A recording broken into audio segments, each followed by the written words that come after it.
Hey, how's it going? I wanted to make a video about my experience with running Diablo 4. It's Diablo 4 on the Steam Deck. I almost said Diablo 3 there.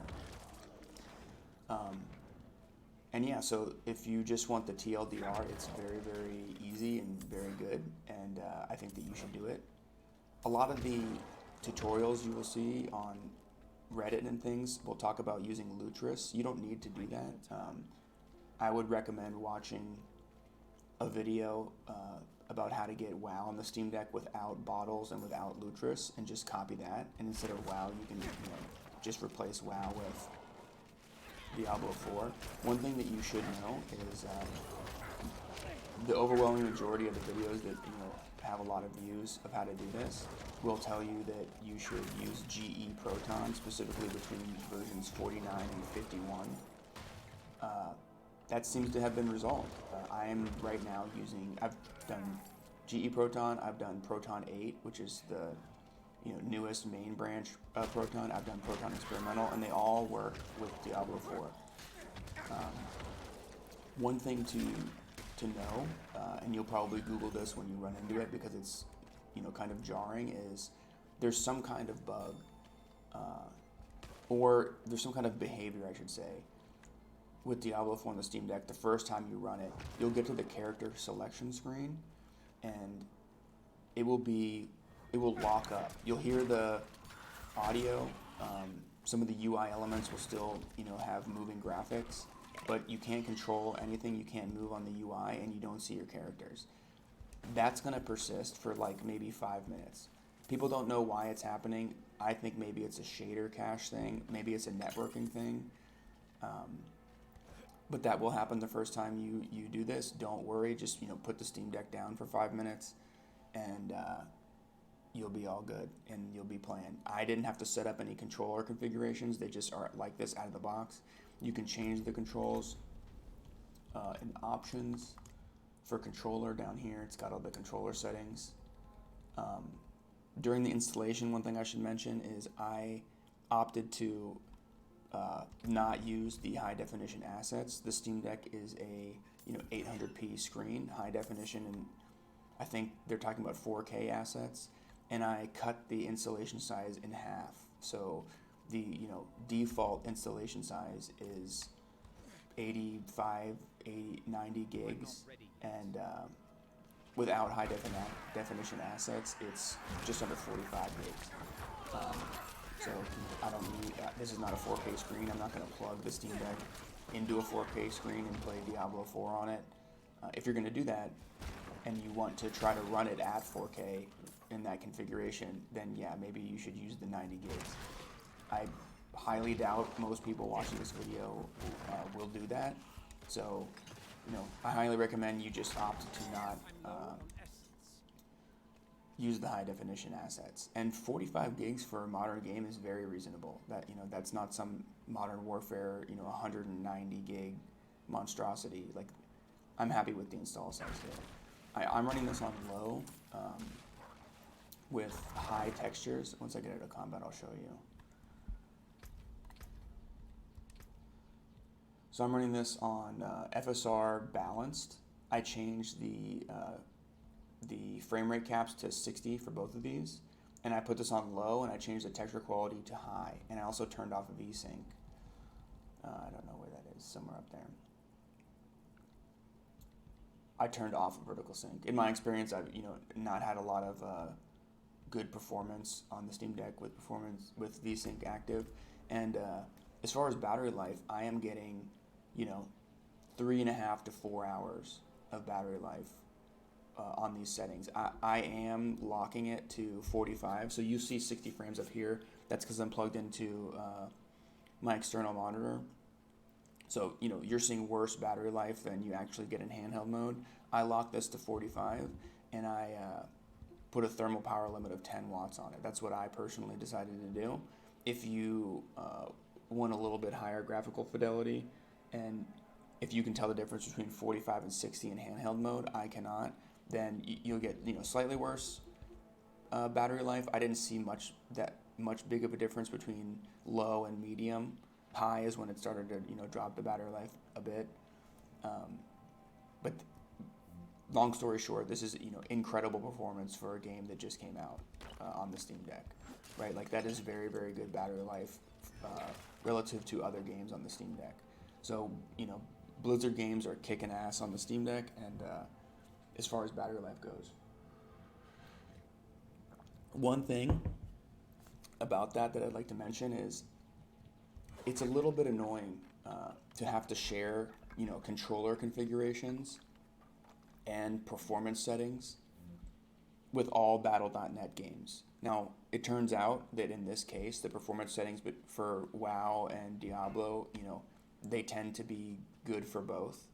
And it's not very annoying yet for the controller configuration to really mess me up, but if you wanted two different controller configurations and you'd like to play both games often on your Steam Deck, I think that's a little bit annoying. Apparently there's a way with also adding Lutris. So this is a not Lutris installation. I'm not using Lutris or bottles for this installation, but you can mix in Lutris into this, which I don't really want to do that. I don't want to have to worry about another entire configuration, but apparently there's a way using Lutris and Steam like this to configure Blizzard games individually and not have to re-log in, which is, if you're fine with logging in every time, then this is not a problem for you. You're just going to have two different games, non-Steam games in Steam for WoW and Diablo 4, and you're going to be smooth. But that's not how I do it. I have a password manager. I don't even know my password for this, so I'm not typing that in every time. And one positive on that note is, if you have seen my other videos, you'll know that, did I just finish this? I got that beast meat. We'll sleep well tonight with full bellies. Okay, this guy wants to eat the beast meat. Okay, I leveled up. Let's see. So I'm doing the Creparian build for Necromancer. Basically, the meta build for Necromancer is Bone Spear, which is very strong, but there's a lot of resource starvation with Bone Spear. So what he does is, where is this?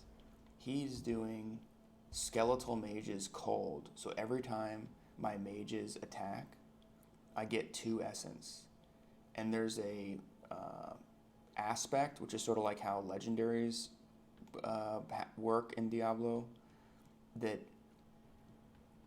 makes these skeletal mages cast this ability called Blizzard, and Blizzard hits a bunch of times, right? Like constantly hits over and over and over and over again. So the advantage of this is using this curse called Decrepify. So I cast this. It's like a circle around enemies, and it's got this node here that says, while you're affected by this curse, there's a 10% chance to stun you. So the concept is, these skeletal mages cast this Blizzard spell that's just constantly hitting multiple times a second, and I've cursed the enemies, and everything's just perma-stunned on the screen. Bosses, elites, everything's stunned constantly. And so you take no damage, right? Every time you hit, you're gaining 2 essence, and it's hitting, a billion times a second. So you're just, infinite mana, and you're just spamming Bone Spear. So that sounds cool to me. So apparently I need 2 legendaries. I need that legendary I just told you about, Blizzard, and I need one that increases the number of skeletal mages you have. Okay, so there's an upgrade. So I don't want to use this two-hander because I found a legendary, and I kind of think it's cool. Two-handed scythe. This is going to drop a bunch of stuff. Oops. What else do I have? Got new pants. Okay. Oh, so yeah, I think the last thing I was discussing before I got into the build is that Diablo doesn't update every time. That's an annoying thing that WoW does on Linux, and it does not do that for Diablo, and so I really like that it doesn't do that. So you just you open Battle.net and you're grooving. You're into the game like instantly. It loads very fast. The load screen. This is on a micro SD. I'm not having any issues at all with how long loading takes. It's awesome. You know, I am thinking I'm probably going to play this more on Steam Deck than I do on my PC. That's, you know, in the same house. But I started playing Druid when the game first came out because everybody was like, "Oh, Druid's overpowered." When you get to the end game, Druid is really annoying to level. Like, the whole end game thing relies on you having particular Paragon points and legendaries that synergize together, and when you don't have that, it's not fun. Like, the leveling build is Tornado, and these tornadoes, they just kind of go wherever. And the entire reason that the tornado build is powerful is because there's a legendary that makes them heat seek enemies, basically, and they just go instantly to enemies and stand on them and blast them. Okay, that seems awesome, but I don't have that legendary. I don't know how you get that while you're leveling consistently. You kind of just have to, like, grind it, I guess. No thanks. Like, I'm not doing that. Maybe, you know, after I play for a while and I'm more familiar with where to get things and how to optimize getting that legendary, I'll get it, but I'm not doing that. And anyway, I just like summoner and minion builds in general. Like in Path of Exile, I like the Necromancer. In other games, I like the Borderlands. I like to play things that, you know, they summon turrets and engineer class and things like that. So this is just my game right here. Like, I think this is awesome. Not a lot of keybinds. There's all these things running around just tearing everything up. And the bone spear is, like, kind of cool. So you can see how I'm resource starved here. Like, this, I don't like that. That annoys me. But, you know, once I get this aspect, it's going to be, you know, infinite mana. And I'm just going to be spamming bone spear and smashing everything. So I don't know how to get that. I gotta Google how to get that, because apparently it's deterministic. Like, some of these aspects you get, and you know where to get them. So you just go to the place where it is and you get it, and then you have to farm resources, I guess, and imbue an item with it. And you can do it, you know, as many times as you want. You can imbue as many items as you want. And I like on the Steam Deck how you don't have to target certain things. Like, when I consume a corpse, it kind of just, like, grabs the corpse. You know, that's really cool. Not that anything's wrong with console port, but, you know, I really like that this is first party control. Console port on WoW is great, but it's not. It can never do what first party support can do, where you have, like, automatic targeting and things like that. So I'm gonna try some other classes and make videos on them, but I think Necromancer might just be the king of controller, because, you know, the minions really help out as far as, like, managing spells and targeting and stuff. Let's kill this guy. There's the Cripifying. Let's try to stun somebody and see if I can show off what the build's supposed to do. It looks like there's probably enemies up here. This class is slow, though. And also, sometimes I have 2 sprints, and sometimes I don't have 2 sprints. I gotta figure out that. Okay, so let's curse everything. Okay, that's a stun. That little circle over its head. That thing is stunned. Let's see. When I get Blizzard, it's supposed to stun a little bit more consistently. Okay, let's cripify all this stuff. There we go, stun. So, I mean, if it's a boss and you're hitting it for a while, like, it's gonna be stunned. So I think this build might be nasty for bosses, like soloing content. Like, this is gonna be the Warlock or the Hunter, basically, of Diablo 4. Yeah, look at them. They're just stunning. Yeah. Okay, well, now I'm rambling, but I hope you liked this video. I'll definitely make some more Diablo content. And let me know in the comments if you're interested in me trying something out in WoW or in Diablo, and I would be happy to do so. I really like making these videos. It's becoming a fun thing I enjoy, and I look forward to making them. Okay.